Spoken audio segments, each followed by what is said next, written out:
श्री हरि, श्री हरि, मेरे श्री हरि।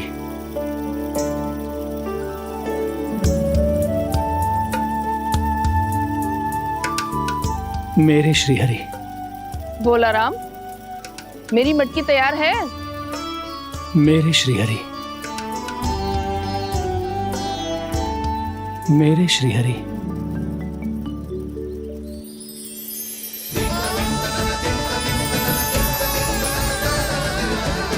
भोला राम,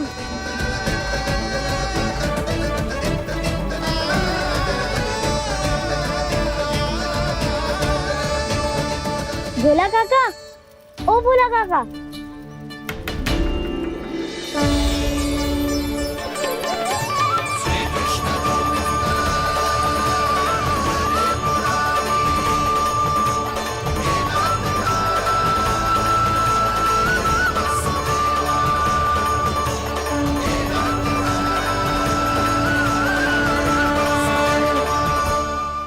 अरे श्री हरि प्रसन्न हो गए। मेरे श्री हरि आ गए, मेरे भगवान आ गए। मेरे श्री हरि आ गए, मेरे भगवान आ गए। मेरे श्री हरि आ गए, मेरे भगवान आ गए। मेरे श्री हरि आ गए, मेरे भगवान आ गए। मेरे भगवान आ गए, मेरे घर मेरे भगवान आ गए।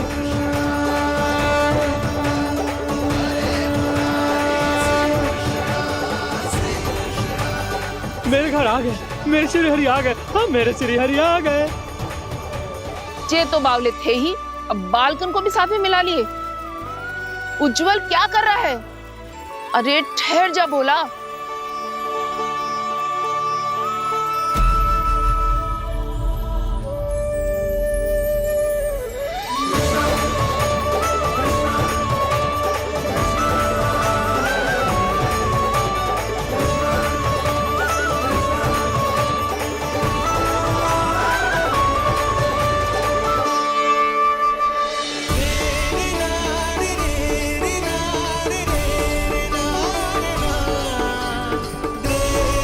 तुम प्रेम से बुलाओ, आएंगे हरि भी।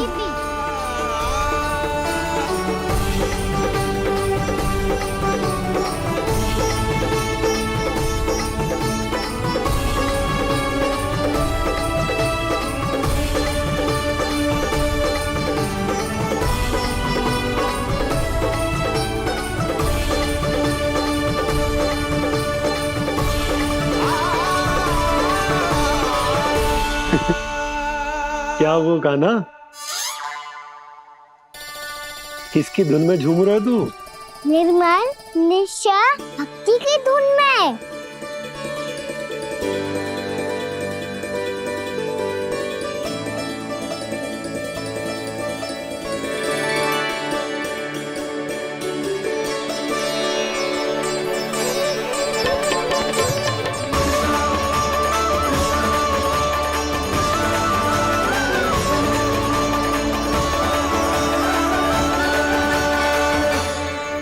अरे क्या हो गया इन्हें? बावले हो गए हैं क्या? ठहरो, कोई आवश्यकता ना है ऐसे बावलों की तरह नाचने की।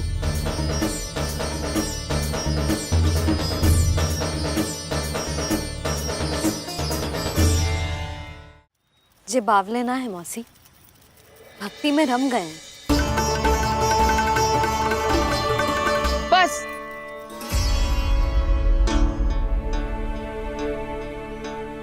हम सब कब से खड़े हैं यहाँ, पर तुम्हें कुछ ध्यान ही ना है।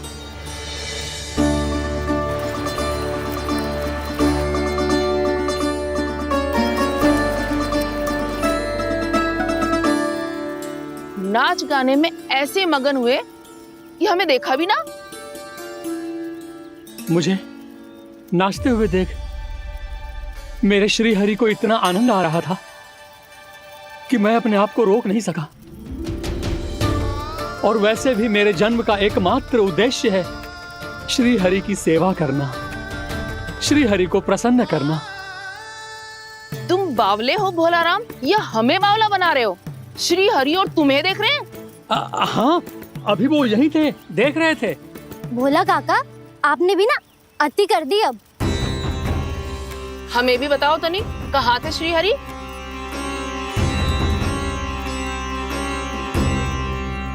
ना जाने अपना उपहास करवाने में क्या आनंद आता है इन्हें। देखो, अब तुम सच मानो या झूठ, लेकिन हमरे श्री हरि यहीं थे, इसी चाक पर अभी। हाँ, लो सुन लो इस मूर्ख की बात। श्री हरि को और कोई स्थान ना मिलो जो इसके मिट्टी के चाक पे आकर बैठेंगे। श्री हरि को और कोई स्थान ना मिलो जो इसके मिट्टी के चाक पे आकर बैठेंगे। श्री हरि को और कोई स्थान ना मिलो जो इसके मिट्टी के चाक पे आकर बैठेंगे।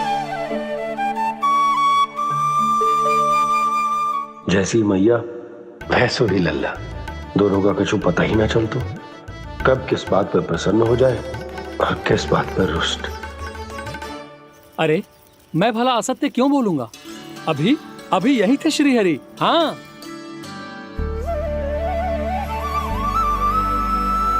हाँ, जैसे श्री हरि को तो कोई कार्य है ही ना, वो तो आतुर होके बैठे रहते हैं कब तुम हरि हरि बुलाओ और वो दौड़े चले आए। भगवान तो भक्तों के पास आने के लिए सदैव आतुर रहते हैं, बल्कि सत्य तो यह है कि भक्तों के मन में ही निवास करते हैं भगवान।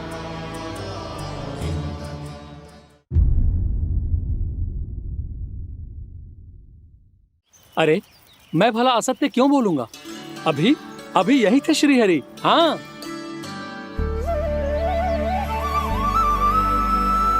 हाँ, जैसे श्री हरि को तो कोई कार्य है ही ना, वो तो आतुर होके बैठे रहते हैं कब तुम हरि हरि बुलाओ और वो दौड़े चले आए। भगवान तो भक्तों के पास आने के लिए सदैव आतुर रहते हैं, बल्कि सत्य तो यह है कि भक्तों के मन में ही निवास करते हैं भगवान। भगवान तो भक्त के पास आने के लिए सदैव ही आतुर रहते हैं शंकरी मौसी।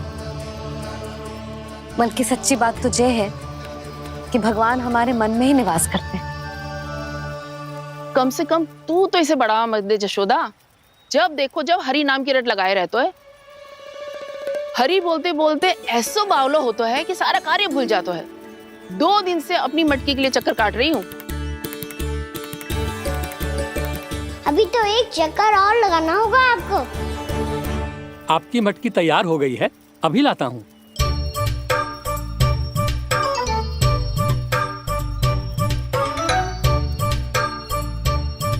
लो जी मटकी।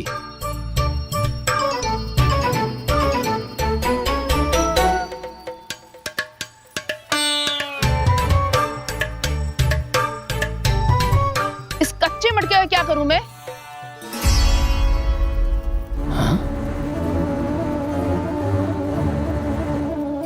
पर इसे तो मैंने भट्टी में पकाया था। अब तू ही देख ले कितना ध्यान रहता है इस कार्य पे। और कह तो है कि श्री हरि आते हैं इससे मिलने। हाँ, आते हैं और आगे भी आएंगे हमारे श्री हरि हमसे मिलने। और आके मोक्ष देंगे, है ना? मांगूंगा तो मोक्ष भी दे देंगे, मांगूंगा तो मोक्ष भी दे देंगे, मांगूंगा तो मोक्ष भी दे देंगे। अभी तो ये बता कि तू मुझे मेरी मटकी कब देगो? और मेरी मांग कब पूरी करोगे भोला राम जी? मेरो घड़ा मेरे दिए तो तैयार है ना, कल एकादशी की पूजा और व्रत के लिए। एकादशी का व्रत? हाँ, एकादशी का व्रत। इसे करने से श्री हरि बहुत प्रसन्न होते हैं। अच्छा, फिर तो अभी लाया।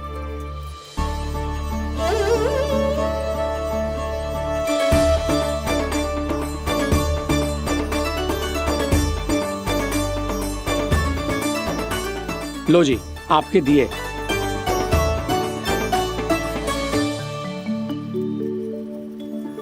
और जो हमने मांगा है वो?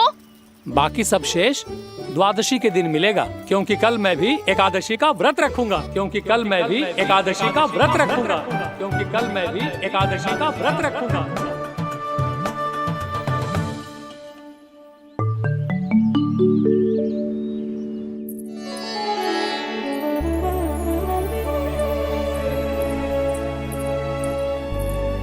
जानकी, फूलों का प्रबंध हुआ कि ना? हाँ भाभी, जे रे। सदैव विलंब कराती है। पर भाभी इस बार तो फूल समय से ही लाई थी। क्या हुआ जशोदा? अभी तो पूजा की तैयारी ना हुई? देखो ना मौसी, ये जानकी ना कुछ छूट ही जाता है इसके कारण। एकादशी की पूजा और व्रत आते ही जसोदा भाभी इतनी वग्र हो जाती है। ऐसो क्या होगा इस पूजा में?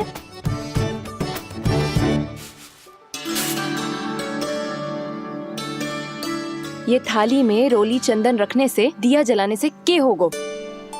आपको पता भी है एकादशी का व्रत क्यों रखते हैं? क्या महत्व है इसका? लो, जे तो मैं जसोमती रानी से पूछना भूल ही गया। पर हाँ भगवान, मेरे लिए इतना ही पर्याप्त है कि इस व्रत को रखने से मेरे श्री हरि हमसे प्रसन्न हो जाएंगे।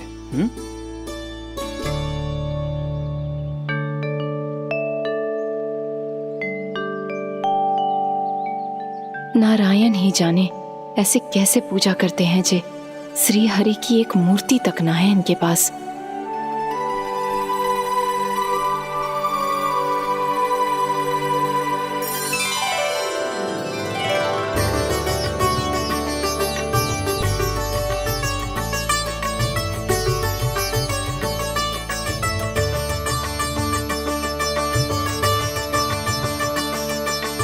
प्रभु, न तो मेरे पास मूर्ति है और ना तो इस व्रत के विधि विधान के बारे में मुझे जानकारी है और ना ही मुझे इसके महत्व के बारे में जानकारी है, पर फिर भी मैं करना चाहता हूं।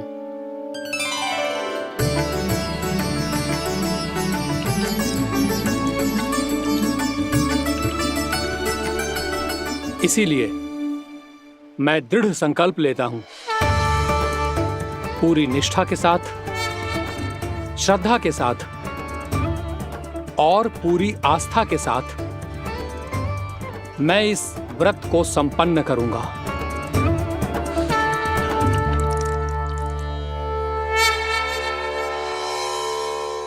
हम संकल्प लेते हैं कि एकादशी के व्रत को पूरी निष्ठा के साथ संपन्न करेंगे।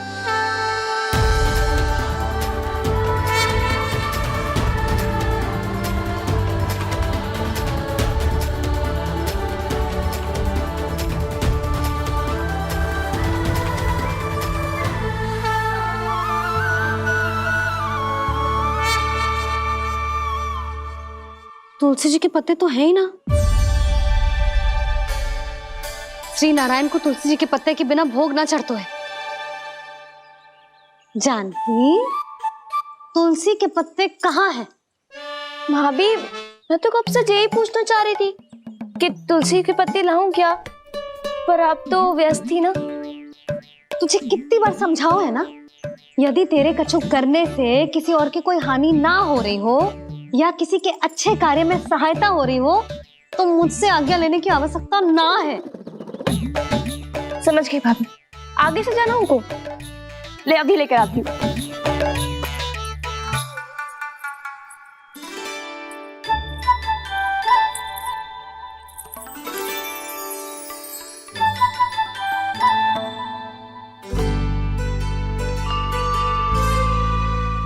ताऊ, आपने पहले ये व्रत करो है? आपको इसका महत्व पता है? भाभी चलो।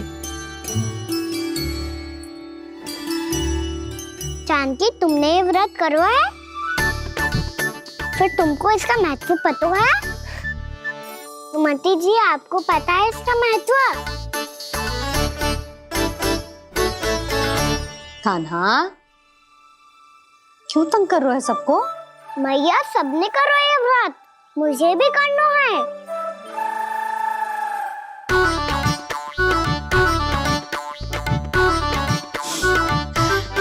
ये व्रत केवल बड़ों के लिए होती है लल्ला। जब आप ये व्रत कर सकती हो, बाबा कर सकते हैं,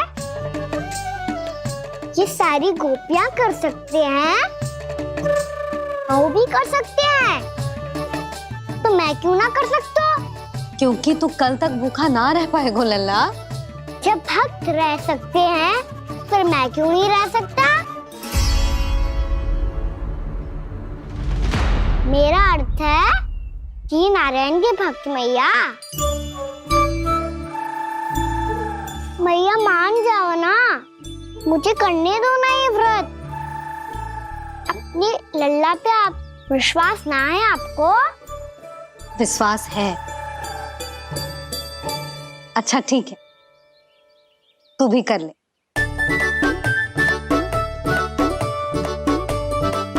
पर मैया व्रत की कथा तो सुनाओ, मैं तो अबध हूँ ना। मुझे कैसा पता चलेगा कि ये व्रत करते क्यों हैं?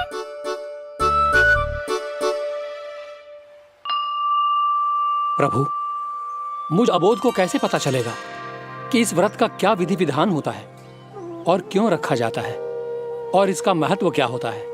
मुझे तो आप ही बता सकते हैं प्रभु। जब व्रत कर रहे हैं तब उसका महत्व भी पता होना चाहिए ना। बताओ ना मैया, क्यों रखते एकादशी का व्रत? इसके लिए तो तुझे एकादशी की कथा सुननी होगी। सुनेगो ना?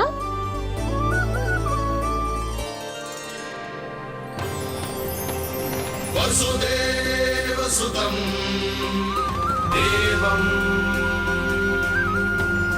कंसचाणूरमर्दनम् श्रीहरि,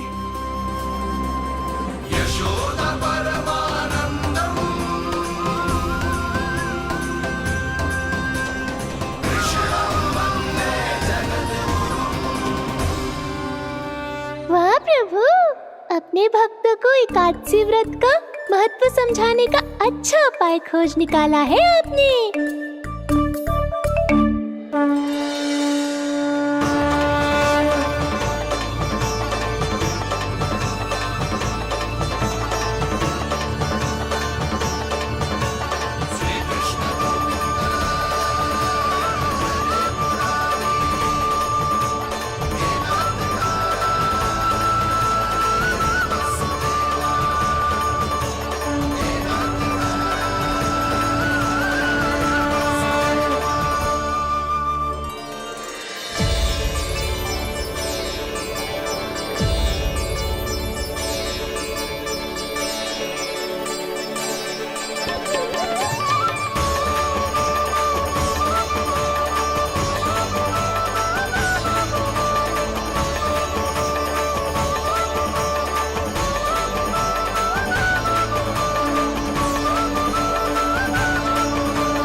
अब सब जन एकादशी के व्रत की कथा ध्यान से सुनना, तभी जे व्रत पूरा माना जाएगा। समझो लल्ला?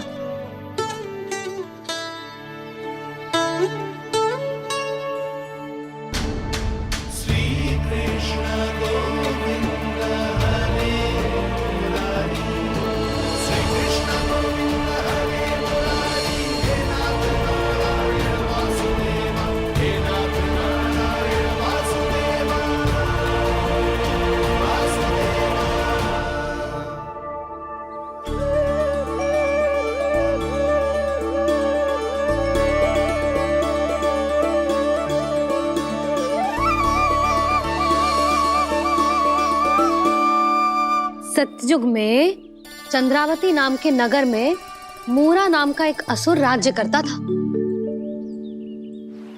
ओम ब्रह्मदेवाय नमः। ओम ब्रह्मदेवाय नमः। ओम ब्रह्मदेवाय नमः। ओम ब्रह्मदेवाय नमः।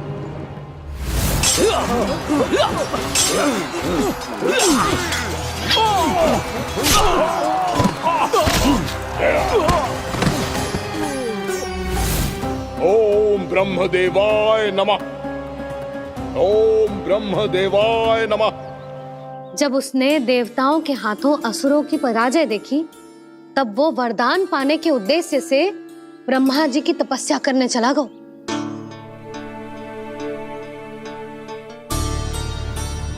शीघ्र ही मूरा की तपस्या सफल हो गई और ब्रह्मदेव जी उससे प्रसन्न हो गए। ओम ब्रह्मदेवाय नमः। ओम ब्रह्मदेवाय नमः। ओम ब्रह्मदेवाय नमः। ओम ब्रह्मदेवाय नमः। ओम ब्रह्मदेवाय नमः। ओम ब्रह्मदेवाय नमः। ओम ब्रह्मदेवाय नमः। ओम ब्रह्मदेवाय नमः। ओम ब्रह्मदेवाय नमः। मूरा, प्रणाम ब्रह्मदेव।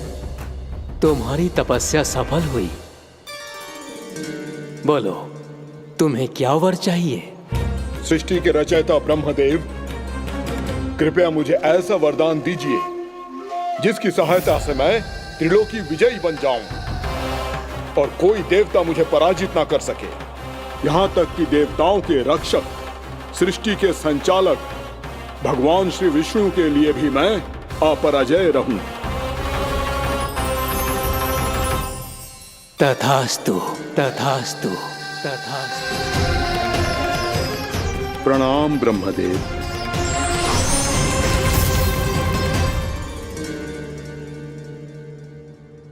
ऐसा वरदान पाकर मूरा बहुत अभिमानी होगा।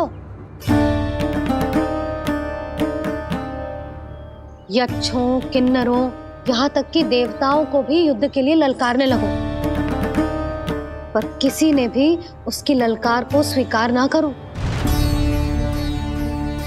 क्योंकि सभी उसकी शक्ति से बहुत भयभीत थे और उसके सामने युद्ध किए बिना ही अपनी पराजय स्वीकार करने लगे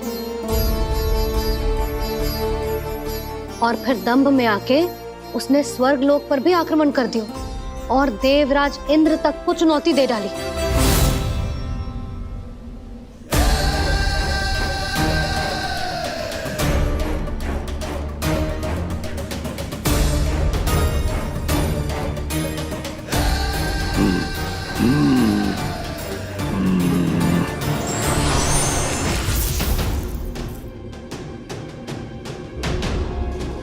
मैं प्रतीक्षा कर रहा हूं देवराज, क्या उत्तर है तुम्हारा? मुझसे युद्ध करोगे या फिर बिना लड़े ही पराजय स्वीकार कर मेरे अधीन हो जाओगे और सौंप दोगे मुझे अपना ये स्वर्ग लोक? सारी शक्ति तुम्हारे मुख में है या कुछ बाहुबल भी है तुम्हारे पास? मैं तुम्हारी चुनौती स्वीकार करता हूं मूरा, मैं तुम्हारी चुनौती स्वीकार करता हूं मूरा।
खैरिए देवगण, असुर राज मूरा को ब्रह्मदेव का आशीर्वाद प्राप्त है। आप में से कोई भी इन्हें पराजित नहीं कर पाएगा।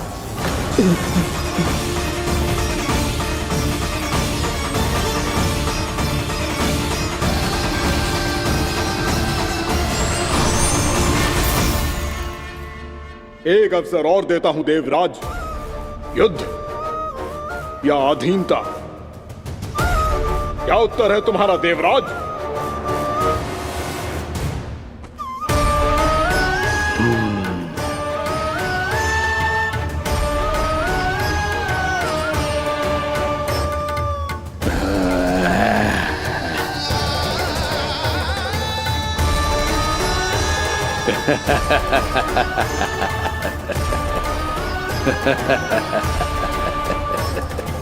इंद्र और सभी देवताओं ने मूरा के आतंक में आके उससे भयभीत होके अपना सिंहासन छोड़ दियो। अब मूरा स्वर्ग का अधिपति बन गयो और शीघ्र ही उसने अन्य सभी असुरों को स्वर्ग में निवास करने के लिए आमंत्रित कर दियो और इस प्रकार से वो धीरे धीरे तीनों लोकों का सम्राट बन गयो। उसे किसी ने रोका नहीं मैया? ना लल्ला, इतना साहस किसी में था ही ना। और फिर ये निश्चित करने के लिए कि भविष्य में किसी और असुर की मृत्यु ना हो, वो यमराज पे भी विजय प्राप्त करने के लिए यमलोक की ओर प्रस्थान कर दियो। वो तो अपने आप को और सभी असुरों को अमर बनाना चाहता था। पर देवता और यमराज भी उसकी ये योजना समझ गए थे, इसीलिए उसके आने से पहले ही सारे देवताओं ने श्री नारायण से सहायता के लिए गुहार लगाई। अब केवल आप ही कुछ कर सकते हैं प्रभु।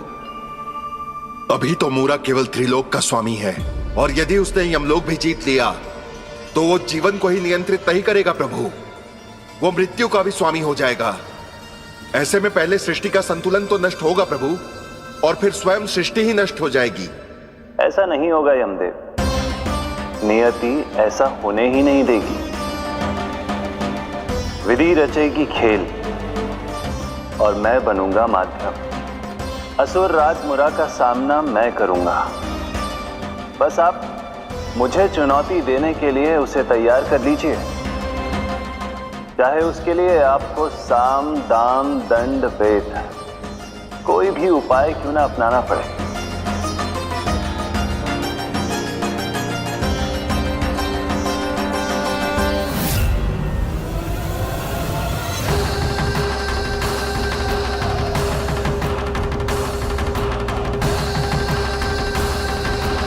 आप तो मेरी प्रतीक्षा में पहले से ही खड़े हैं यमदेव। तब तो आपने मेरी चुनौती के बारे में भी सुना ही होगा।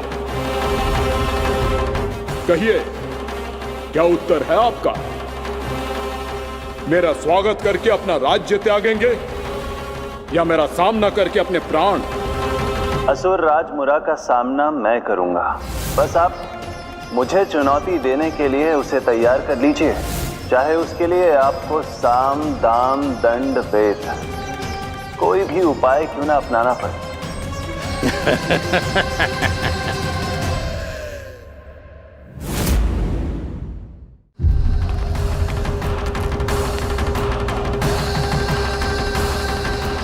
आप तो मेरी प्रतीक्षा में पहले से ही खड़े हैं यमदेव। तब तो आपने मेरी चुनौती के बारे में भी सुना ही होगा। कहिए, क्या उत्तर है आपका? मेरा स्वागत करके अपना राज्य त्यागेंगे या मेरा सामना करके अपने प्राण? हे असुर श्रेष्ठ, मैं आपकी अधीनता स्वीकार करने के लिए तैयार हूं। बस एक विनती है मेरी। शर्त को विनती का नाम देकर पहलाना चाहते हो मुझे यमराज? असुर राज मूरा के सामने शर्त रख पाओ, इतना सामर्थ्य नहीं है तुम में। इसका आभास है मुझे असुरराज, पर मैं आपकी अधीनता स्वीकार करूं इससे पहले आपको स्वामी धर्म का पालन करना होगा। मेरे पुराने स्वामी के क्रोध से मेरी रक्षा करनी होगी आपको। कौन है तुम्हारा पुराना स्वामी? भगवान श्री नारायण। और छोटी माँ मूरासुर को तो श्री नारायण से भी रक्षा का वरदान प्राप्त था ना? यही तो श्री नारायण की लीला थी बलराम। पर वो राक्षस अपने दम में जे समझ ही ना पाओ कि वो क्या भूल करने जा रहा है, और पहुंच गो भगवान श्री नारायण को चुनौती देने के लिए।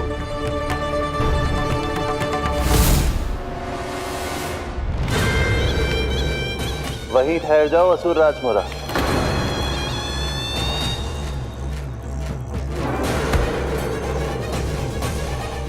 यहां क्यों आए? आपको पराजित करने और ये वैकुंठ जीतने, ताकि मैं यमलोक का स्वामी बन सकूं। फिर आओ, युद्ध भूमि में मेरा सामना करो।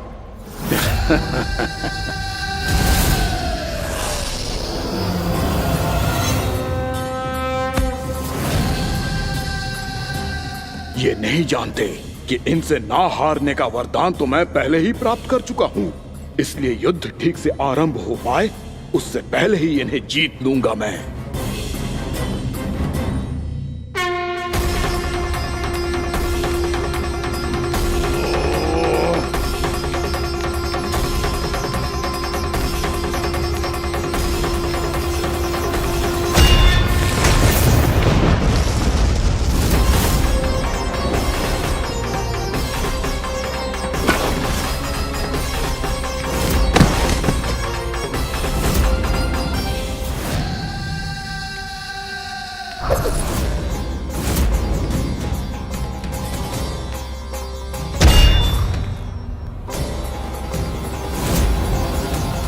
और इस प्रकार जे युद्ध वर्षों वर्षों तक चलता रहो। दोनों योद्धा पूरे ब्रह्मांड में अनेक अस्त्रों शस्त्रों के साथ युद्ध करते रहे।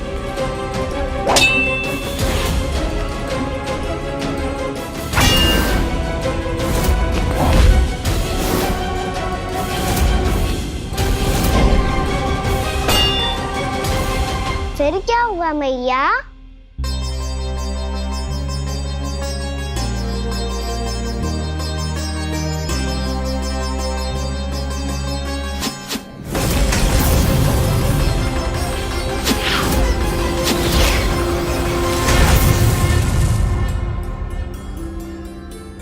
उस युद्ध को कभी समाप्त हुआ हो, पर कैसे?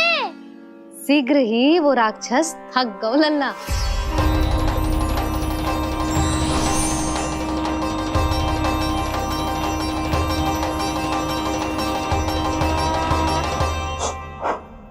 खड़े खड़े देख क्या रहे हैं नारायण? आक्रमण कीजिए, वध कर दीजिए मेरा।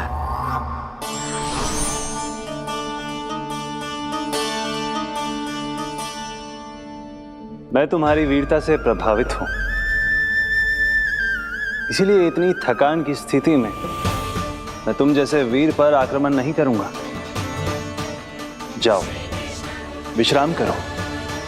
यदि फिर से युद्ध करने की इच्छा हो तो तुम्हारा स्वागत होगा।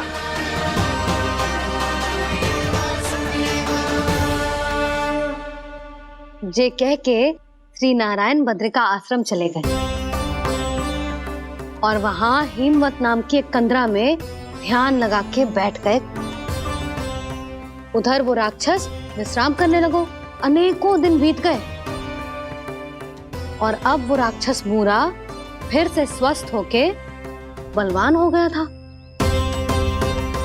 उसने अपनी सारी शक्ति फिर से प्राप्त कर ली थी।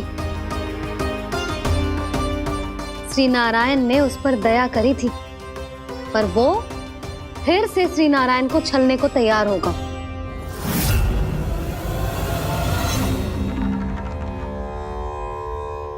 ध्यान में बैठे बैठे श्री नारायण योग निद्रा में चले गए,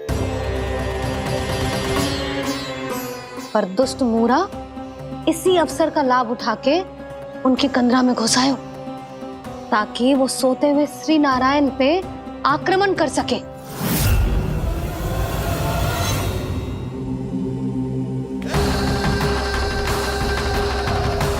आज इस लंबे युद्ध को जीतकर अपने इस अंतिम शत्रु का भी अंत कर दूंगा मैं।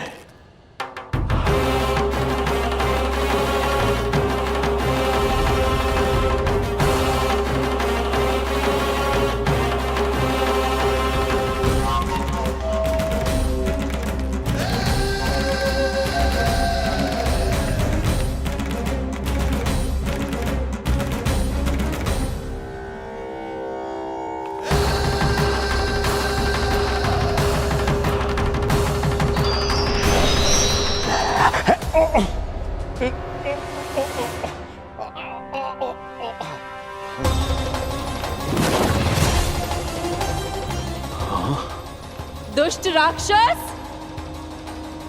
प्रभु ने तुझ पर दया की, तुझे संभलने का अवसर दिया।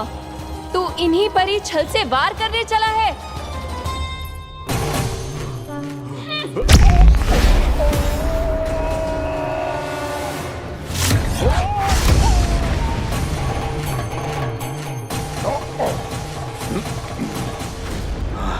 मैं अजय हूँ, मुझे कोई पराजित नहीं कर सकता। ब्रह्मा का वरदान है मुझे। तूने नारायण से अपराजय होने का वरदान मांगा था मूर्ख, उनकी शक्ति से नहीं। ध्यान से देख, मैं तेरी मृत्यु हूँ, मृत्यु।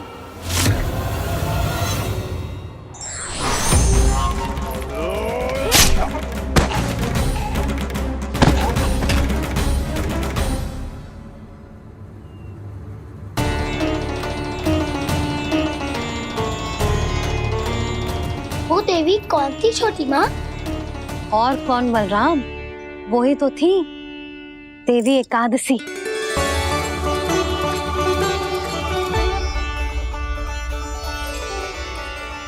मुझे क्षमा कीजिए प्रभु, आपकी आज्ञा के बिना ही युद्ध करके आपके शत्रु को मृत्यु के घाट उतार दिया। क्षमा नहीं, आपकी तो प्रशंसा होनी चाहिए देवी। असुर राज को मारकर आपने सभी देवताओं को मुक्त करवाया है। इस पापी के अहंकार से तीनों लोकों की रक्षा की है आपने। आप एकादशी की तिथि पर मेरी एकादश इंद्रियों से उत्पन्न हुई हैं। इसीलिए मेरे सभी भक्त आपको उत्पन्न एकादशी के नाम से जानेंगे। सभी तिथियों में आपका स्थान सर्वश्रेष्ठ होगा। जिस तरह आपने राक्षस के आक्रमण से मेरी रक्षा की है, उसी प्रकार एकादशी के दिन व्रत करके जो भी भक्त आपकी कथा सुनेगा, मैं स्वयं उसकी रक्षा करूंगा। जो आपकी पूजा करेगा उसे मेरी विशेष कृपा प्राप्त होगी और उसके साथ साथ उसे मिलेगा धन, सिद्धि और मोक्ष।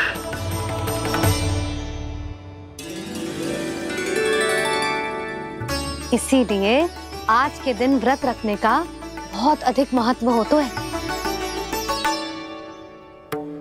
बोलो एकादशी मैया की जय। बोलो श्री नारायण भगवान की जय।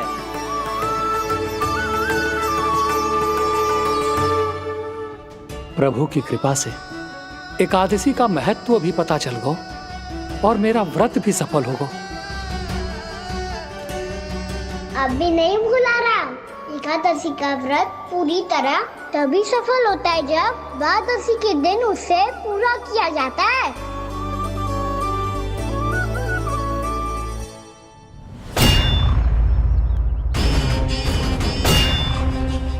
आवश्यक है आपको यह आभास होना कि उस विष्णु अवतार को पराजित करने के लिए आपके साधारण योद्धाओं में वो सामर्थ्य नहीं है।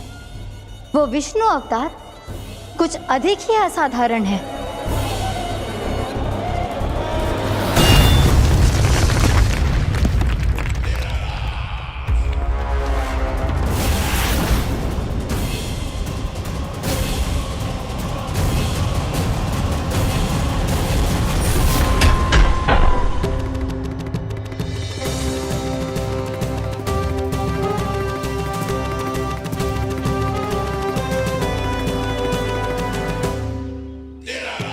अब मैं दिखाऊंगा उस विष्णु अवतार को असाधारण शत्रु क्या होता है।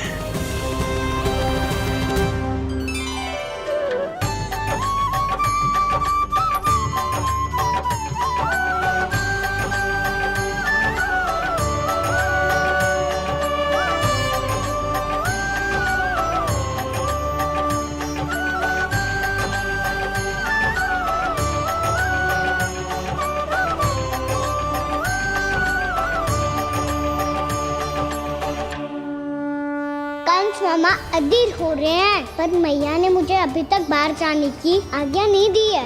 अभी उन्हें किसी और राक्षस को यहाँ भेजने से रोकने के लिए मुझे कुछ करना होगा।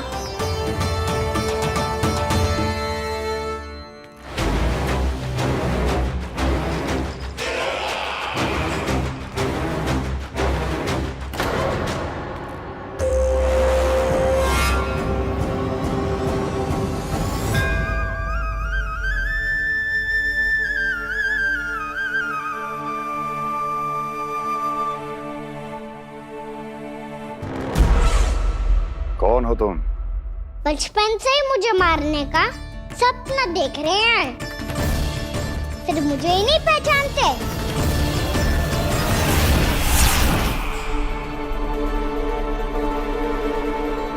बचपन से विष्णु अवतार। कोई गाना बुलाता है तो कोई मुरलीधर पुकारता है, कोई माखन चोर कहता है, कोई कहता है चिच्चोर। पर विष्णु अवतार इस नाम से तो बस आप ही मुझे बुलाते हो मामा जी। इतना साहस, ये तो यहां आ गया।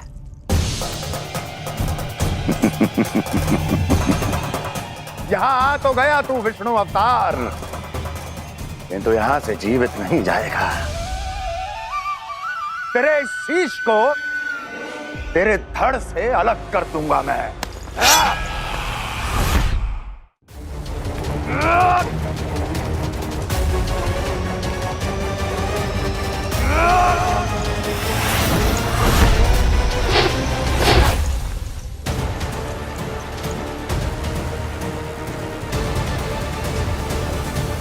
वहाँ कहाँ देख रहे हो मामा जी? मैं तैयार हूँ।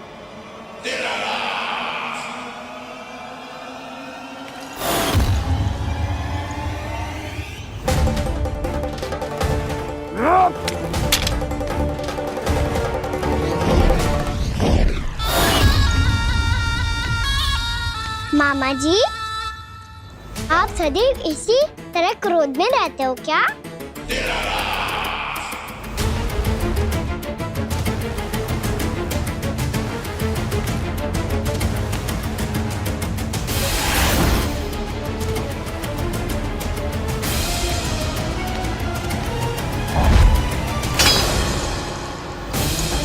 छोड़ मेरी तलवार को। छोड़ो तो तब जब पकड़ा हूँ।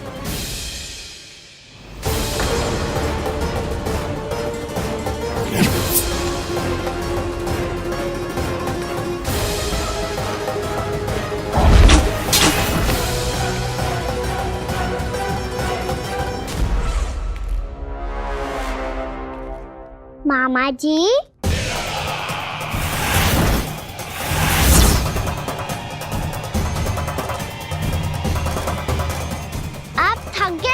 थोड़ा विश्राम कर लो। आपका तो पता नहीं, मैं अवश्य थक गया हूँ।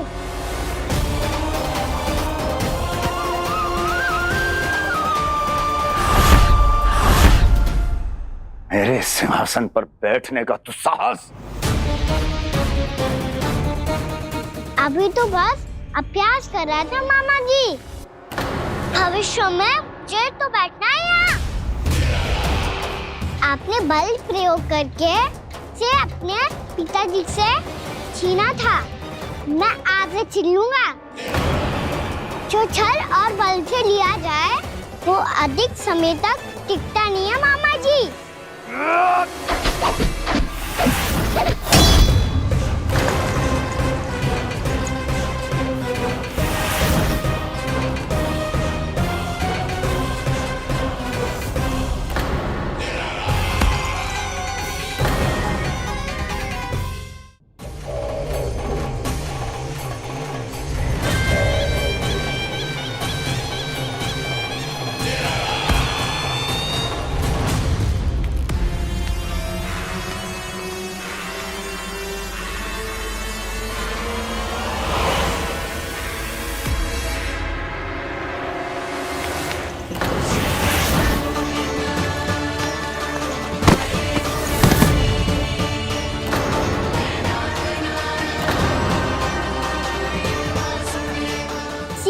आपको ये सिंहासन छोड़ना होगा।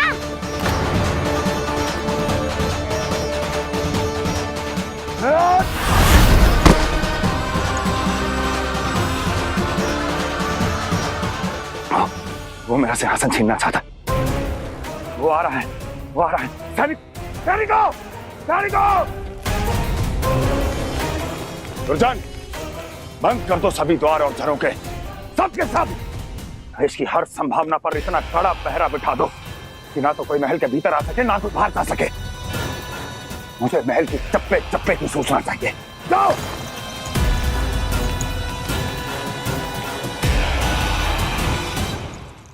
सिंहासन।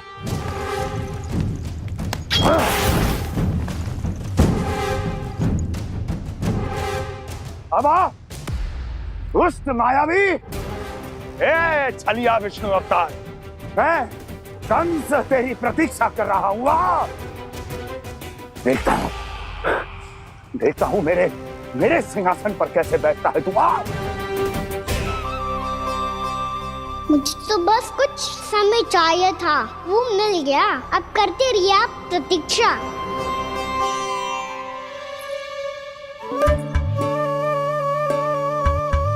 जी अपने आप से बातें क्यों कर रहे हो जी?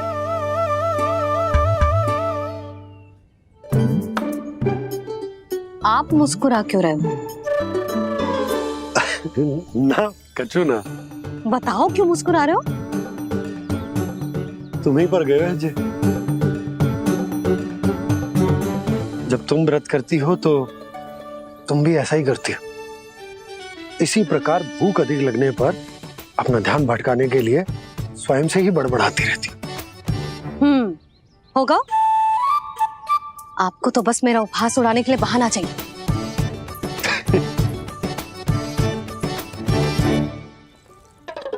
लल्ला, भूख लगी है? ना मैया, व्रत करे तो भूख कैसे लगेगी?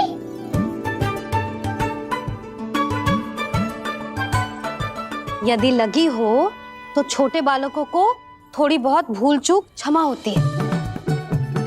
कछु ना तो फल तो तू खा ही सकते है। अब तो पूरे नियम और विधि विधान से व्रत तोड़ूंगा।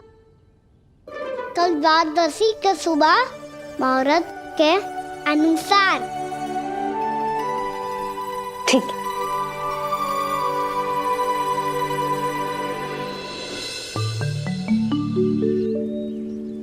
लल्ला, एकादशी समाप्त हो गई है, द्वादशी लग गई है। अब तू व्रत तोड़ सकते है। भोजन कर ले। ले।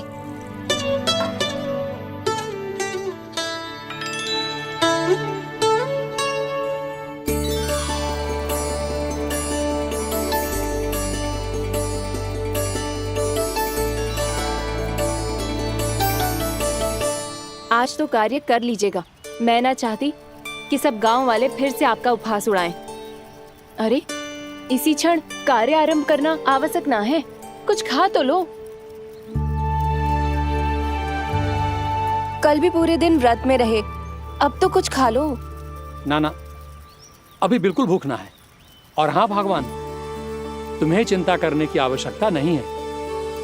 आज मैं किसी को भी 2 शब्द कहने का अवसर नहीं दूंगा। अरे कुछ खाओगे पियोगे नहीं तो कैसे रहोगे?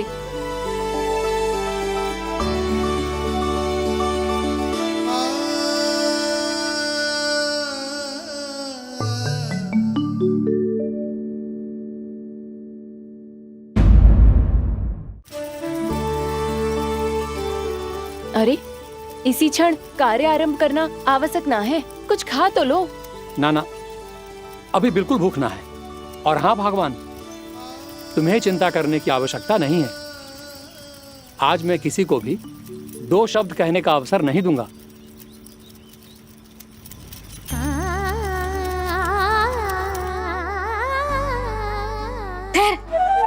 मैं तेरे लिए मट्ठा लेके आती हूँ। व्रत के बाद पीने से पेट ठंडा रहता है। रुक।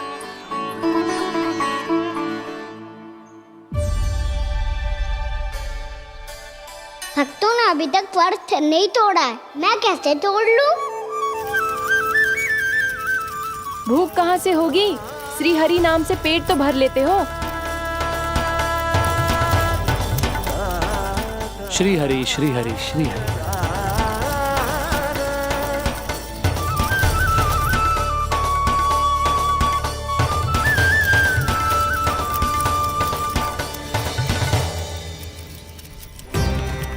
हरि हरि प्रभु हरि, हरि हरि प्रभु हरि, हरि हरि प्रभु हरि, हरि हरि प्रभु हरि। कल से अन्न का एक दाना ना गो है पेट में। अब क्या व्रत तुड़वाने भी आपके प्रभु ही आएंगे? अब क्या व्रत तुड़वाने भी आपके प्रभु ही आएंगे? मैया,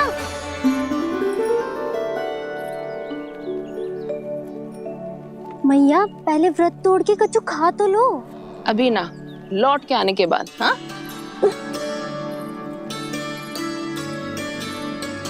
बलराम ठहरो पुत्र, पहले कुछ खा लो। व्रत तोड़ना आवश्यक होता है। मैया ने एकादशी का महत्व बताया। लगता है मुझे सबको द्वादशी पर व्रत तोड़ने समाप्त करने का महत्व बताना होगा। हरि हरि हरि हरि हरि मेरे हरि।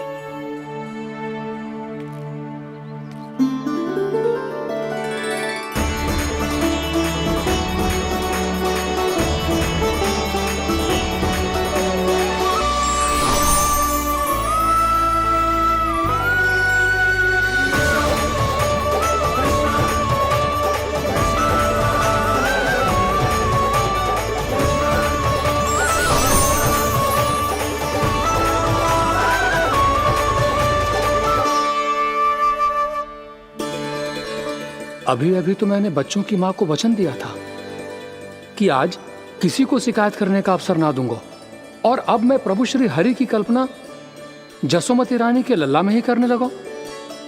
ना ना, ये ठीक ना है।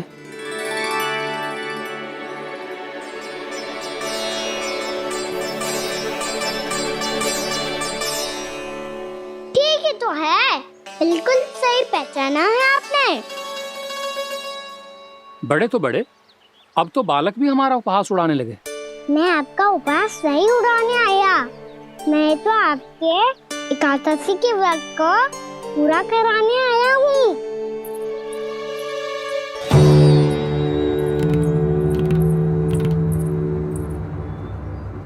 कान्हा,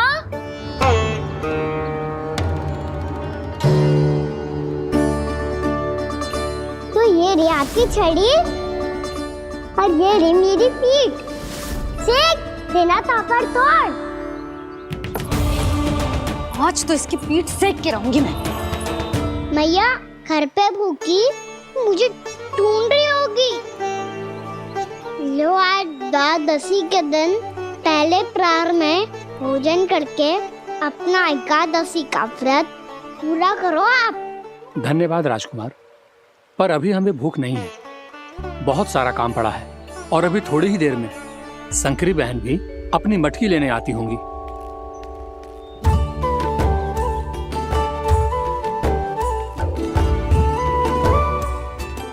पर मैं आपका व्रत पूरा कराए बिना नहीं जा सकता। भला क्यों? भक्त भूखा रहे और भगवान खा ले, ऐसा हो सकता है भला?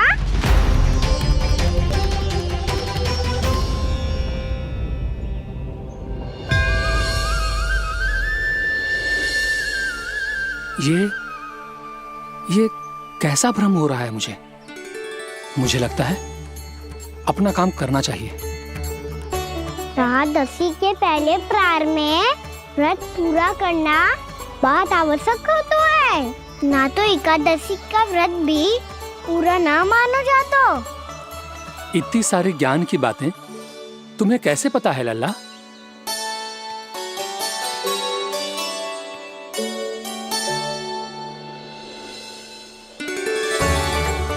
जैसे एकादशी की कथा होती है, वैसे द्वादशी की महिमा भी एक बहुत महत्वपूर्ण कथा है।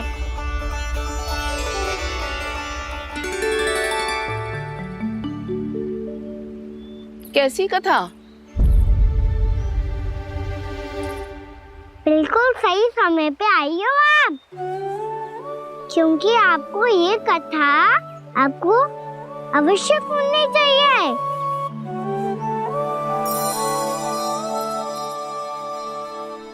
मुझे क्यों? पहले सुन तो लियो, फिर स्वयं ही पता चल जाएगा। बहुत समय पहले एक राजा हुआ करते थे, राजा अम्बरीश। भगवान श्री हरि के बहुत बड़े भक्त थे। ओम नमो नारायणाय। ओम नमो नारायणाय।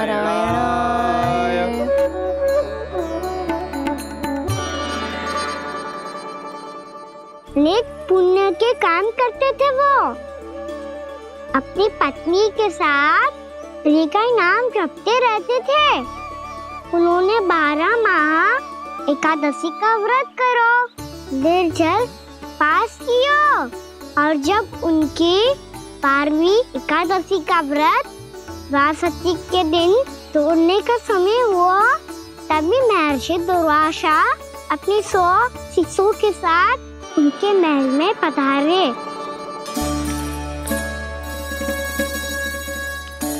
प्रणाम स्वीकार करें महर्षि। आप जैसे महान ऋषि मेरे राज्यसभा में आए, वो भी ऐसे अवसर पर जब मैं और मेरी पत्नी निरंतर 12 एकादशियों के बाद अंतिम एकादशी का व्रत तोड़ेंगे। इससे बड़े सौभाग्य की क्या बात हो सकती है हमारे लिए। आज आपके साथ साथ मेरा और मेरे शिष्यों का एकादशी व्रत भी पूरा होगा। संभव है प्रभु की इच्छा यही हो कि हम सब अपना व्रत एक साथ तोड़ें। ये तो अत्यधिक प्रसन्नता की बात है महर्षि।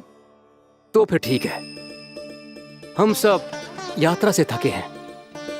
व्रत तोड़ने से पहले हम स्नान करना चाहते हैं। जैसी आपकी इच्छा महर्षि। जब तक आप लोग लौटेंगे तब तक आपके सारे प्रबंध यहाँ हो चुके होंगे।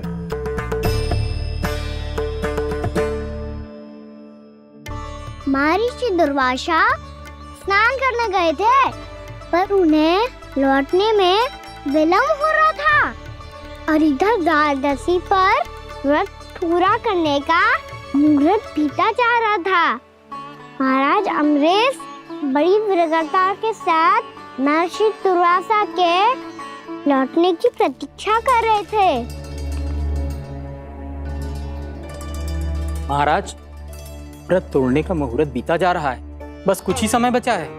महर्षि और उनके शिष्यों को लौटने में न जाने कितना समय लग जाएगा। मेरा सुझाव है कि आप मुहूर्त समाप्त होने से पहले व्रत अवश्य तोड़ लें। गुरुदेव, हमने महर्षि दुर्वासा को वचन दिया है कि जब तक वो लौटेंगे नहीं तब तक हम व्रत नहीं तोड़ेंगे। इसीलिए मैं उनके लौटने के बाद ही भोजन ग्रहण करूंगा। पर महाराज, मुहूर्त यदि बीत गया और समय रहते हो नहीं आए तो महाराज आपका व्रत पूरा नहीं होगा। महाराज, आपको उसका फल नहीं मिलेगा। महाराज, 12 एकादशियों का व्रत व्यर्थ चला जाएगा। किंतु गुरुदेव, यदि मैंने भोजन कर लिया तो ये तो अतिथियों का अपमान होगा। आप उचित कह रहे हैं महाराज। भोजन के लिए उनकी प्रतीक्षा अवश्य कीजिए महाराज। पर मुहूर्त रहते हुए एक तुलसी का पत्ता और जल ग्रहण कर लीजिए। इससे आपका व्रत भी पूरा हो जाएगा और अतिथि का मान भी रह जाएगा। आपका सुझाव अच्छा है गुरुदेव।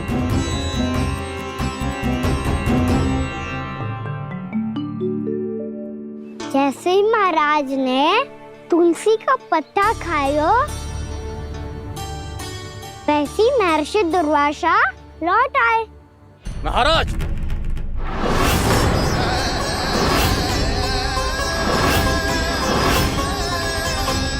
महाराज को उपास तोड़ते देखते बहुत क्रोधित हो गए।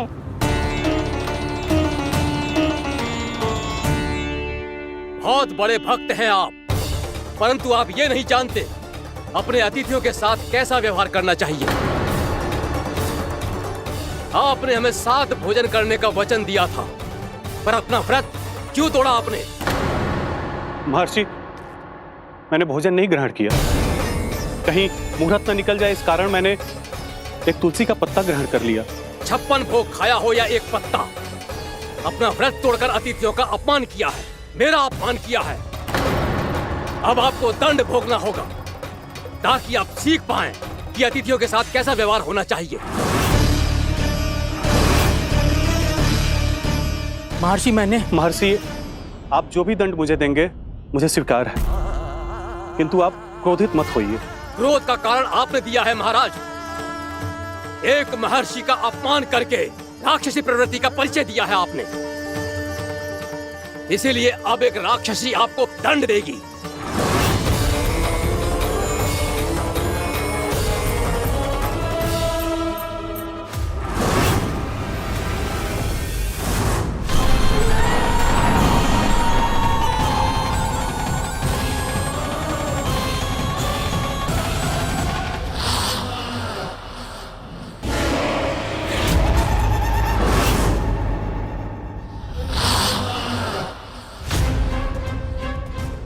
हे प्रभु, यदि मैंने सच में महर्षि का अपमान करने की भूल की हो तो मैं उसका परिणाम भोगने के लिए प्रस्तुत हूं।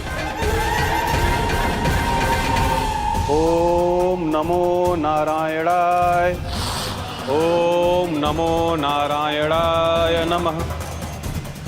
महर्षि दुर्वासा को ये आभास ही नहीं था कि महाराज अम्बरीश ने उनका अपमान नहीं किया था। फिर भी उसे अपमान मान के वो श्री नारायण के भक्त पे संदेह कर रहे थे। मैंने भी तो भोला राम की भक्ति पे संदेह किया था। हे नारायण, ये क्या पाप हो गया मुझसे? संदेह किसी अपमान से कम ना हो तो, और भगवान सब सह सकते हैं, पर उनके प्रिय भक्तों का अपमान सहन ना कर सकते। इसीलिए उन्होंने हस्तक्षेप करने का निर्णय लिया।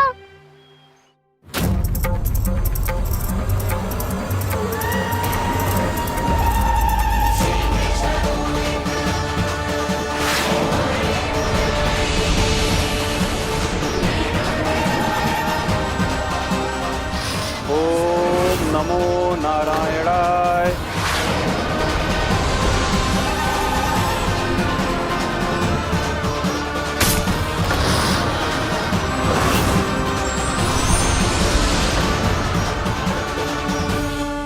और फिर भगवान का वो सुदर्शन चक्र महर्षि दुर्वासा के पीछे पड़ गया। ये चक्र तो मेरी ओर बढ़ रहा है। ओम नमो नारायणाय। ये कैसे संभव हो सकता है? कोई रोको इसे, कोई रोको इसे।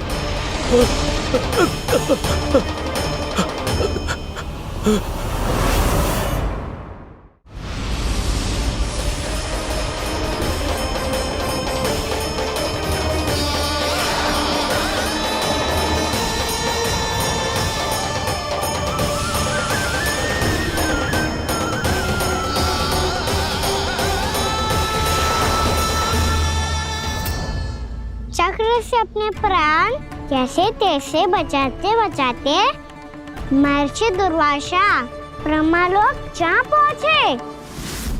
ब्रह्मदेव, रक्षा कीजिए। ब्रह्मदेव, सहायता कीजिए। मुझे बचाइए ब्रह्मदेव, रक्षा कीजिए। ये सुदर्शन चक्र मेरे प्राणों के पीछे पड़ गया है। मुझे बचाइए ब्रह्मदेव, मुझे बचाइए। महर्षि, मैं चाहकर भी आपकी सहायता नहीं कर सकता।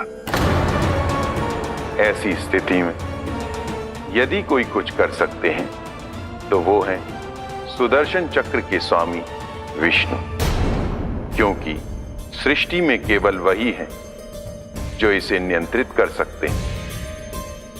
वो ही इसे वापस लौटने का आदेश देकर आपके प्राणों पर छाए हुए संकट को दूर कर सकते हैं।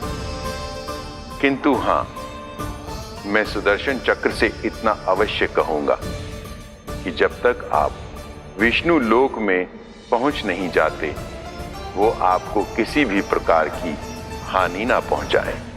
आपका बहुत बहुत धन्यवाद। आपकी सदा ही जय हो।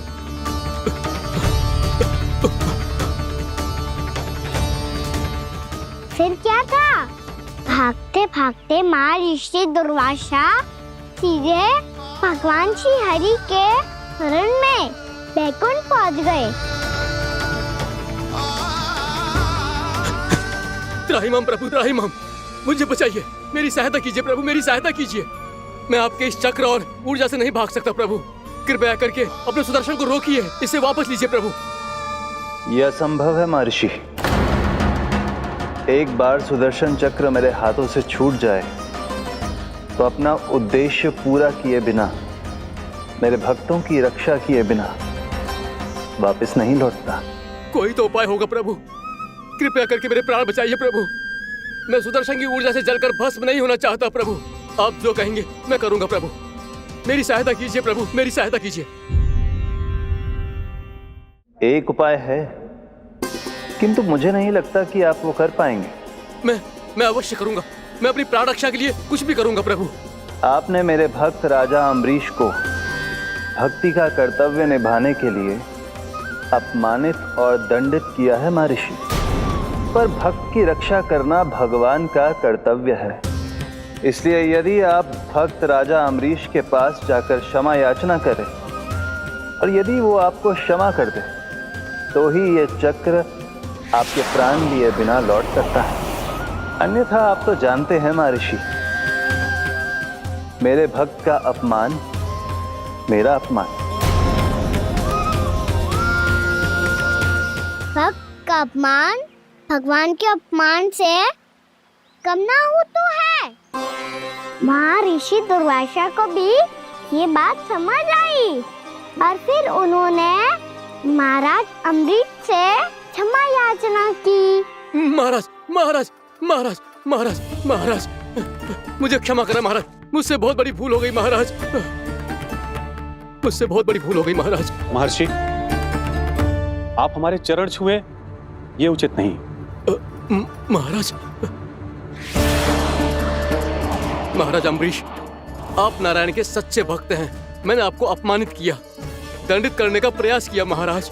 इस अपराध के लिए मुझे क्षमा कीजिए महाराज, और इस सुदर्शन चक्र से मेरे प्राण बचाइए महाराज।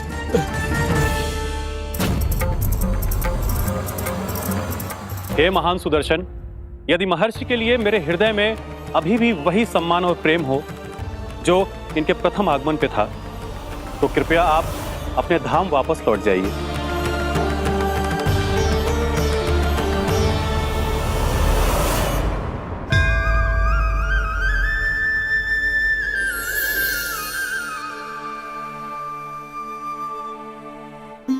आपका बहुत बहुत धन्यवाद महाराज अम्बरीश। मैं आपको आशीर्वाद देता हूं कि आप देवराज इंद्र के समान शक्तिशाली हों।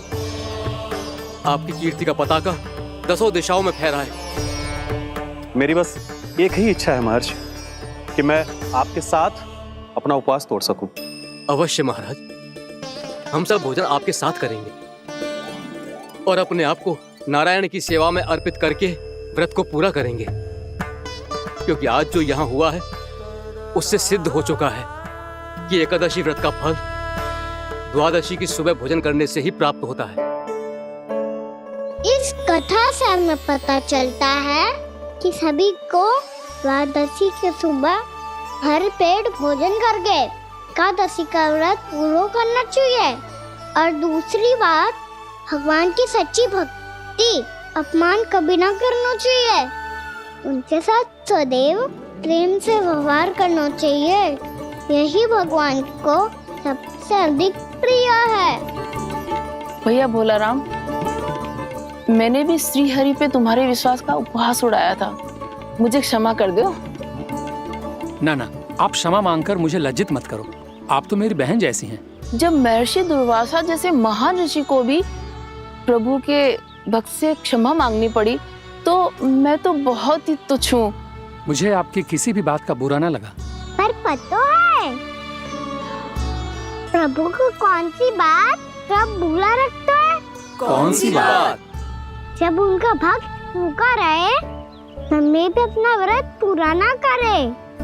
और जैसा कि आप सभी ने अभी कथा से सीखो है, एकादशी के व्रत को द्वादशी की सुबह अवश्य पूरा करना चाहिए। अब आप जाओ, अपना व्रत पूरा करो।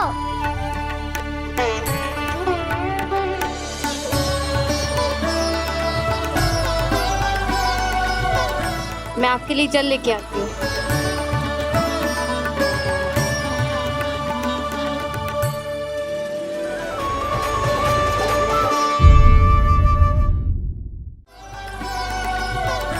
मैं आपके लिए जल लेके आती हूँ।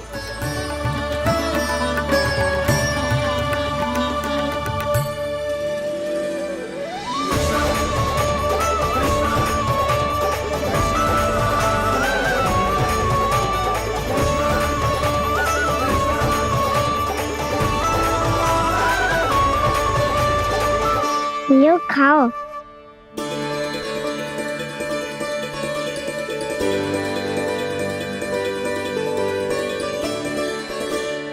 कान्हा,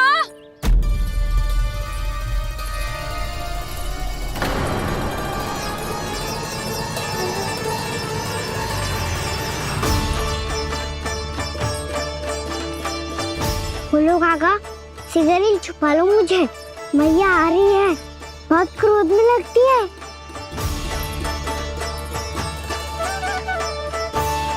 आज तो बहुत दंड मिलेगा। अभी क्षण भर पहले तो ये साक्षात भगवान के रूप में बात कर रहे थे, और अब अचानक ही ऐसे बालक बन गए जो मैया से दंड मिलने के भय से व्याकुल हैं। बोला काका किस सोच में पड़ गए? सिगरेट छुपा लो मुझे।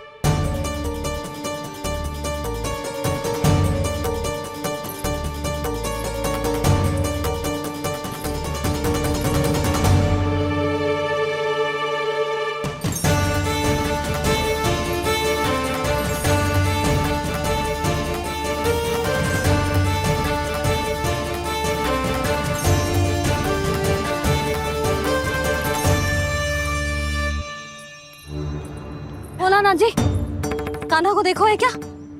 मैंने तो अपने प्रभु को देखा है। मैं अपने लल्ला को ढूंढ रही हूँ, उसे देखो है आपने? वही तो मैं भी कह रहा हूँ जसोदा रानी, मैंने सिर्फ और सिर्फ अपने प्रभु को देखा है। ये तो अब भी अपनी भक्ति में ही खोया हुआ है। इससे पूछ के कछु लाभ ना है, मुझे ही ढूंढना पड़ेगा।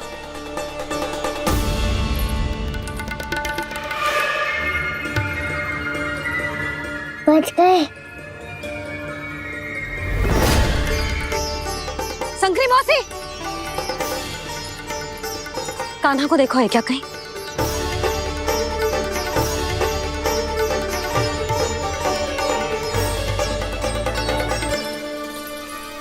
बोला काका मुझे सिगरेट निकालो ना यहाँ से, भैया फिर से इधर ही आ रही है। सब कहते थे श्री हरि मेरे घर ना आ सकते। देखो आज प्रभु आ गए, उन्होंने अपने हाथ से मेरा व्रत पूरा कराया। हाँ आते हैं और आगे भी आएंगे हमारे श्री हरि हमसे मिलने और आके मोक्ष देंगे, है ना?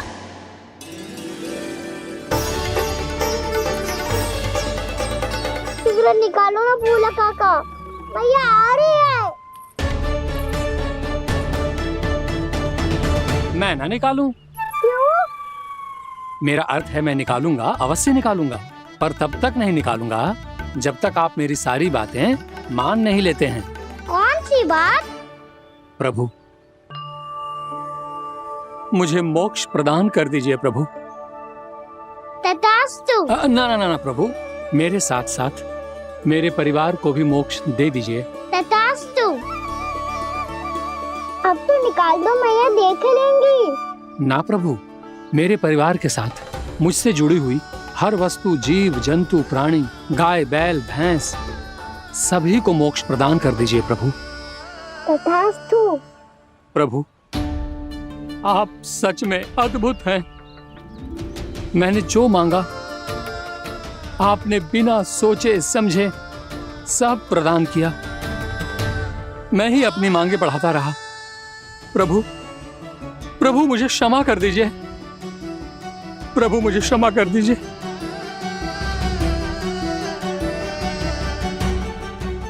आइए प्रभु।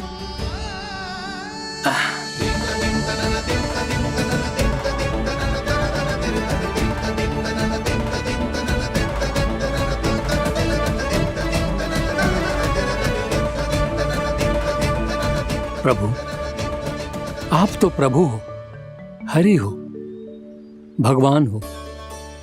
आप चाहते तो इस मटके से स्वयं निकलकर बाहर आ सकते थे, फिर मेरी आपने हर इच्छा क्यों पूरी की? क्योंकि मेरे भक्त की इच्छा पूरी करने में मुझे भी प्रसन्नता मिलती है। ना तो मैं अपने भक्तों का अपमान सह सकता हूँ और ना ही उनकी इच्छा अधूरी रहने दे सकता हूँ।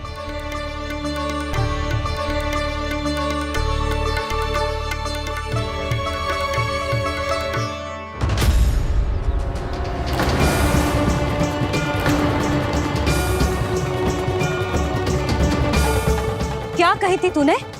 हाँ, कि तू फिर से छल ना करेगा। फिर मुझे बिना बताए घर से बाहर कैसे निकलो? क्षमा करना मैया, पर जो आपने सिखाया था मैंने तो उसी का ही पालन करो है। फिर से चतुराई कर रहे हो है ना? हाँ, आप ही ने तो कही थी ना, यदि कछु करने से किसी को हानि ना पहुंच रही हो या फिर किसी अच्छे कार्य में सहायता हो रही हो तो आज्ञा लेने की आवश्यकता ना होती। यदि तेरे कछु करने से किसी और की कोई हानि ना हो रही हो या किसी के अच्छे कार्य में सहायता हो रही हो तो मुझसे आज्ञा लेने की आवश्यकता ना है। तो किस अच्छे कार्य के लिए आया है यहाँ? एकादशी के सुबह एकादशी का व्रत खोल के भोजन करा जाता है। ये बात ना तो भोला काका को पता थी, ना शंकरी मासी को, और ना ही किसी और को। और तुझे पता थी? हाँ, मेरी मैया ने बहुत अच्छे से सिखाया है मुझे। जैसे कल तूने एकादशी कथा सुनाई थी ना, आज वैसे ही तेरे लल्ला ने सबको द्वादशी कथा सुनाई है। सच्ची यशोदा रानी जी, इसने तो हमारी आंखें ही खोल दी। और भाभी, सच तो ये है कि मुझे भी ना पता था कि ये इतना बड़ा ज्ञानी है और इतना अधिक समझदार।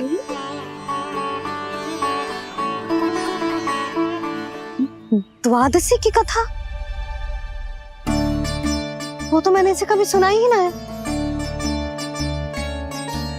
फिर इसे कैसे पता थी?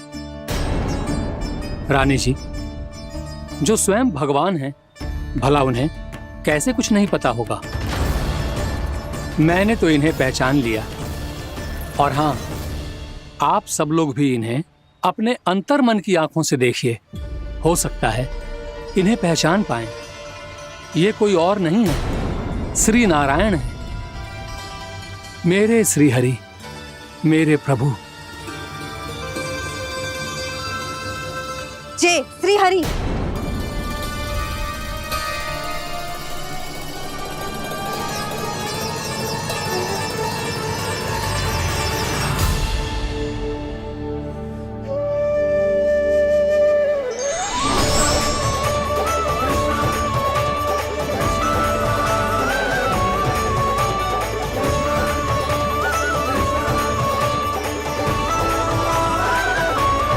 ये क्या कर दिया भोला?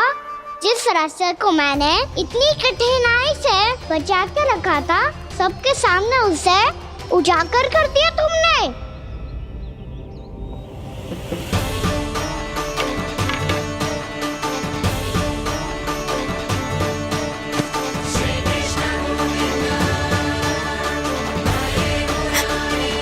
नारायण, नारायण, श्री नारायण।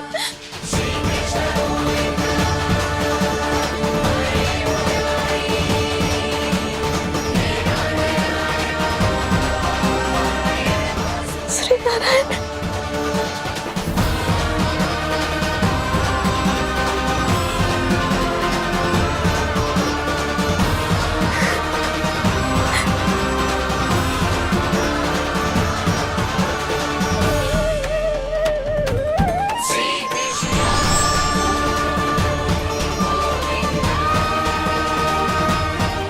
श्री नारायण प्रभु।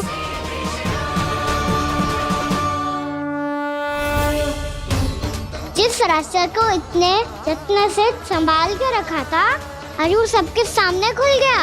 और तो और मेरा भेद मैया को भी पता चल गया। बाबा सब कहते रहे, पर मैंने एक न मानी। सबने कही थी कि आप भगवान हैं, पर मैं मूर्ख आपको पहचान ही ना पाई। कितनी अभागी हूं मैं।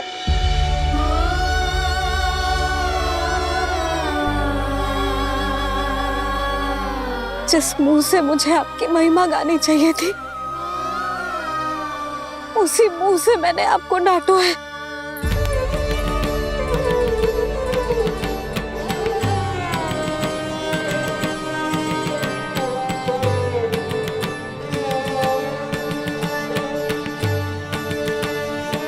जिन हाथों से मुझे आपके चरण छूने चाहिए थे, उन हाथों से मैंने आपके कान पकड़े।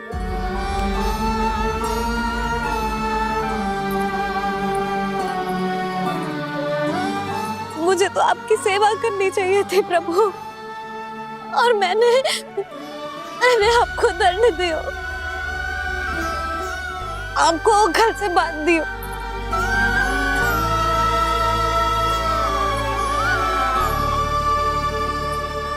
बावली हो गई थी प्रभु। अपने श्री नारायण को, अपने प्रभु को एक साधारण सा बालक समझ लियो मैंने। मैं आपके लिए भगवान नहीं हूँ मैया, साधारण बालक ही हूँ, बस आपका लल्ला। बुद्धि भ्रष्ट हो गई थी, भूल पर भूल करती चली गई। आज भी आपके पीछे पीछे छड़ी लेकर दौड़े चले आए।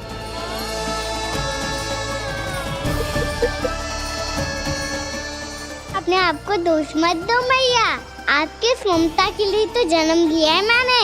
हमारा मन बदलने मत दो, मेरे लिए वही पुरानी भैया बनी रहो आप, और मुझे रहने दो आपका वही नटखट लल्ला। मुझे क्षमा कर दो प्रभु, मुझे क्षमा कर दो। बाबा ये कैसा अंत हो गया आज? मैया तो मुझे भगवान मानने लगी, पर मैं इसे स्वीकार नहीं कर सकता। अभी नहीं बाबा, इतनी शीघ्र नहीं।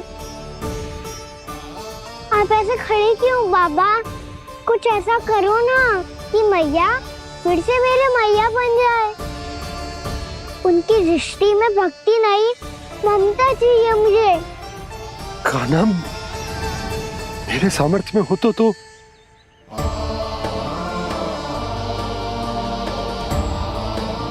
दाऊ, आप तो बड़े भाई हो, अपने छोटे भाई की सहायता करो ना, जिससे मैया सब कुछ भूल जाए। मैं क्या कर सकता हूँ कान्हा? कोई तो सहायता करो मेरी।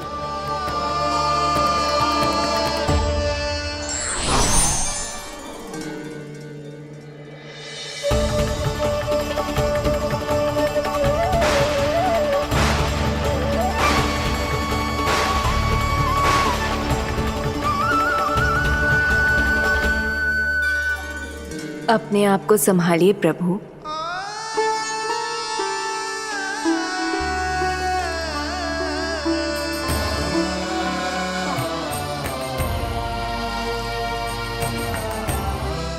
देखो ये क्या हो गया, भैया को सब पता चल गया। अभी तो मुझे मैया की ममता का शौक पूरी तरह मिला ही नहीं था। योग माया,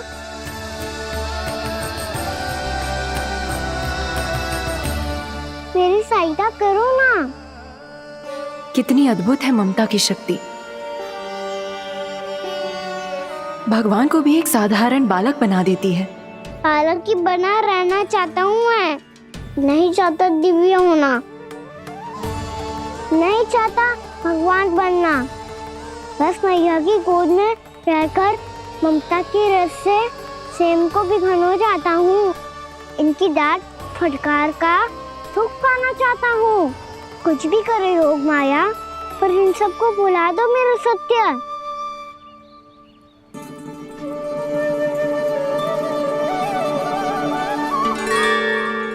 पर इन्हें तो मोक्ष का वरदान मिल गया है प्रभु, इसलिए इनके लिए समय की गति को लौटा पाना संभव नहीं होगा। प्रभु, अब मुझे ये सब भूलने की कोई आवश्यकता नहीं है। मुझसे जो त्रुटि हुई है अब वो दोबारा कभी नहीं होगी, और आज के बाद आपका ये सत्य मैं किसी को नहीं बताऊंगा प्रभु, क्योंकि मुझे पता चल गया है कि आपका यशोमती मैया के लल्ला बने रहना कितना आवश्यक है।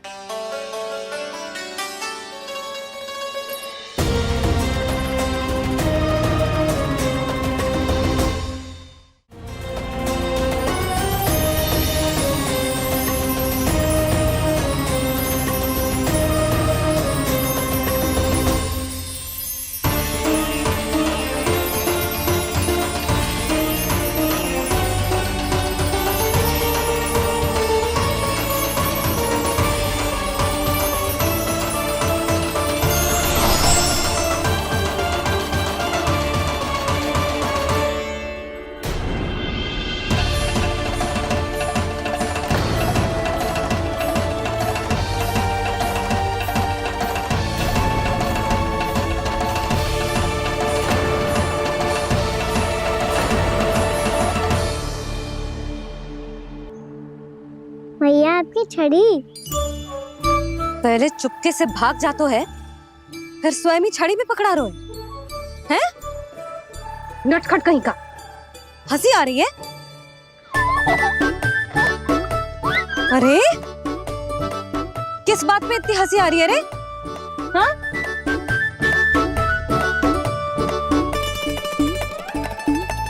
आपकी लीला अद्भुत है प्रभु, और अद्भुत है आपका मैया के प्रति प्रेम। हंसी ना है मैया, ये तो प्रसन्नता है, अपने मैया से मिल जाने की प्रसन्नता। अच्छा, ढूंढ मैं तुझे रही हूँ और तू कह रहे हो कि मैं मिल गई तुझे?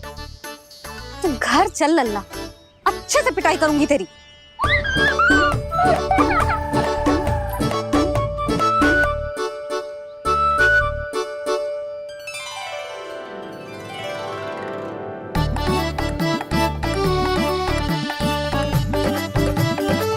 जब पिटाई से गाल लाल होंगे ना तेरे, तब हंसी बंद होगी तेरी।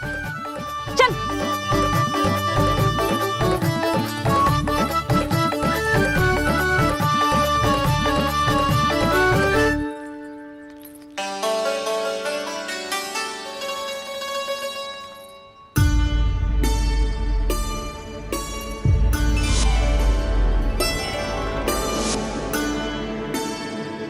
लगता है भैया की और चतन स्मृति वापस आ रही है।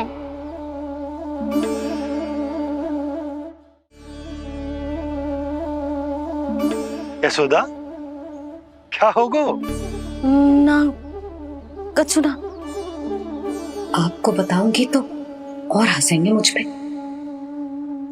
बोल दो, मैं उपवास ना उड़ाऊं, सच्ची। देखो देखो इसे कैसे हंस रहा है। मेरे हाथ में छड़ी है, मैया क्रोधित है, पर जे तनिक में बहना लग रहा है इसे। हाँ, हंसे जा रहा है।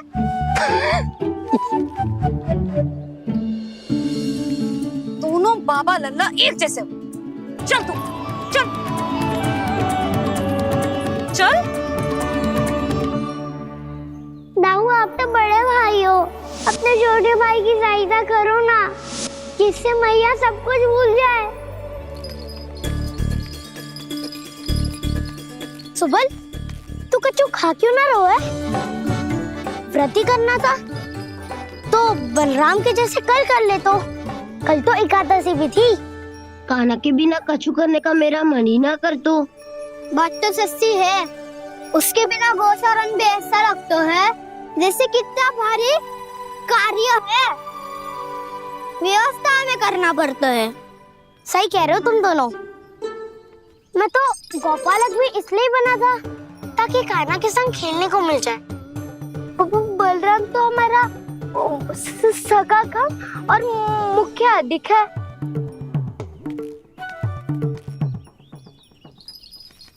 रुक जाओ, तुम सब कुछ देर विश्राम कर सकते हो।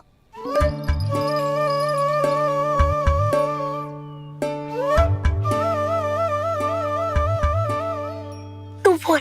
ना मैं ना बोलूंगा, तुम दोनों ही बोलो।